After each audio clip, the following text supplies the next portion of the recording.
House Intelligence Committee Chairman Devin Nunes joins me right now from the World Ag Expo in Tulare. Good to see you, sir. Thanks very much for joining us. Nice to see you, Maria. Thank you. Yeah, I have here the FISA warrant in my hands, and it's incredible the number of redactions. Every page is blacked out, Congressman, and I want to ask you about that because you basically said, look, this has to be declassified in order for the American people to understand. Tell us why.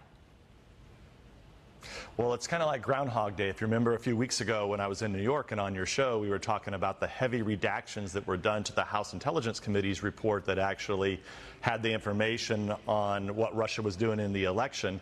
However, it had been totally redacted, so the public couldn't see it, while in the meantime, the media was essentially attacking the Republicans' work. Well, now here you have another situation where with the FISA that we fought so hard to make sure the public is understood that Clinton paid for dirt was used to get a warrant to spy on an American citizen using our secret counterintelligence capabilities in this country.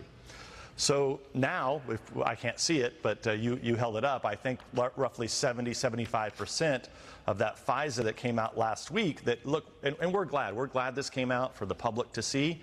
But at the same time, there's so much that's redacted, Maria. And if you notice what the left and the mainstream media said, because once we were exonerated once this came out, because we had put out a memo where we had said that this dossier or the dirt was used to get a FISA warrant. We were exonerated last weekend. But now, if you look at what they were saying, they said, oh, but the really juicy stuff, it's actually the really stuff that proves collusion and how bad Carter Page really was and how they were colluding with Russians, that's what's redacted.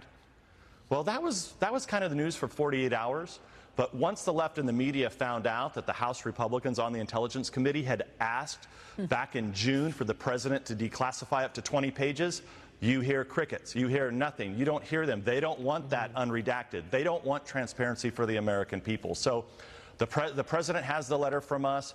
I think his lawyers are looking at this to see if they can declassify it sooner rather than later. But the sooner this comes out, the better off we all are, because what I've said is what's left that's redacted, the American people really need to know what's underneath there. Yeah, that's what I want to ask you about, because I read the op-ed this weekend with you in the Wall Street Journal, and it's titled Devin Nunes, Washington's Public Enemy #1. And in it you say, if people think using the Clinton dirt to get a FISA is bad, what else that's in that application is even worse. And you identify a specific number of pages in the letter you sent to President Trump that need to be redacted. Can you tell us anything about what could possibly be even worse than using an unverified piece of nonsense to actually get a warrant to spy on an American citizen? Well, and therein lies the problem, right? So the mainstream media and the left, they can run out and say, well, what's really bad in there is the stuff that the public can't see. It's redacted. But the reality is that's not the case. Those of us who have been providing oversight over this issue, we've had several of our members who have been painstakingly going through it piece by piece, and we are quite confident that once the American people see these 20 pages, at least for those that will get real reporting on this issue, they will be shocked by what's in that FISA application. Has the president read the unredacted portions? I have no idea what the president has or has not read. Okay. All I know is that we sent him a letter back in June asking him to declassify those 20 pages or more. I mean, if they can declassify, the more the better.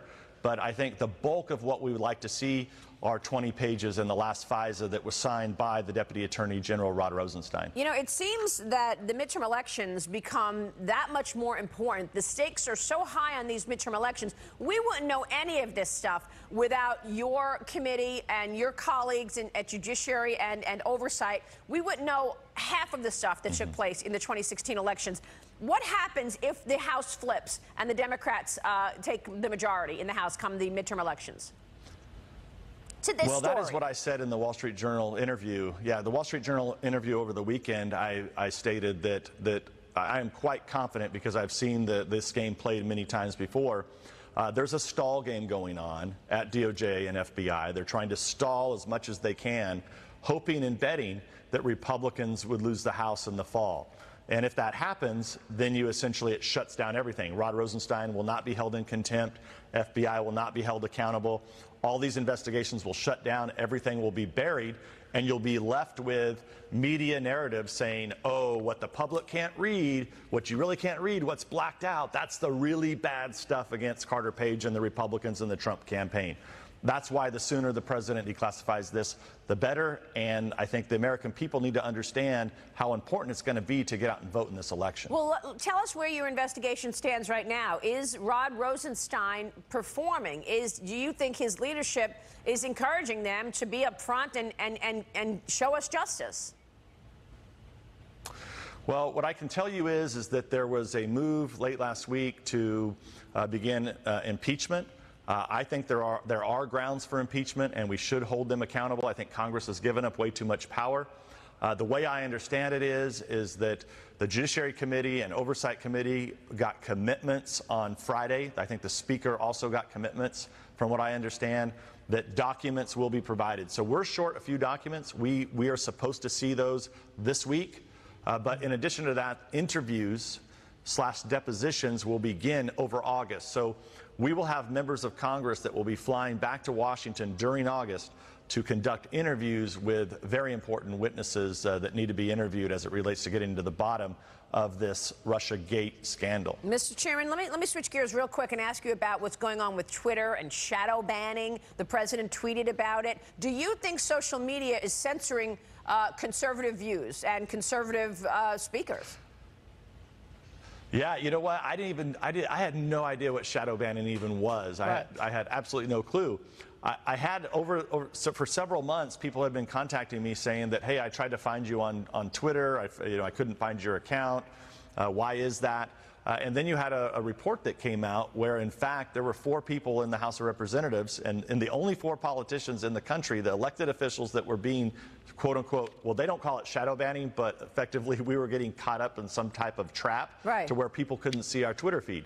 That was Mr. Gates, Mr. Meadows, Mr. Jordan, and myself. Okay. So I don't know what Twitter's up to. It sure looks to me like they're censoring people, and they ought to stop it. And we're looking at any legal remedies that we can go through. Mr. Chairman, good to see you this morning. Thanks so much.